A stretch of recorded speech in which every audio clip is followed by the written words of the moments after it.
ეს ძალიან ძვირფასი,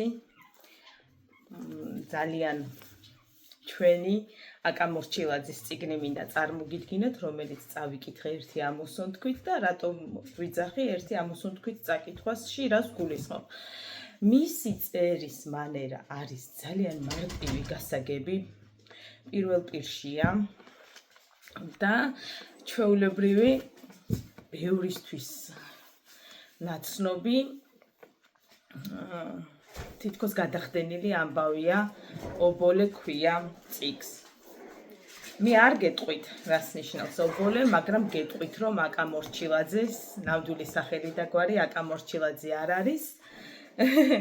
ეს ძალიან საინტერესო ამბავია, მეც ეხლა გავიგე, როდესაც გავეცანე მის შესახებ ინფორმაციას. ეს წიგნი არის ძალიან კარგი და ძალიან აუცილებლად წასაკითხი წიგნების სიაში შევიყვანდი. ობოლე. ვინ თუ რა არის ობოლე? აუცილებლად უნდა წაიკითხოთ და გაიგებთ.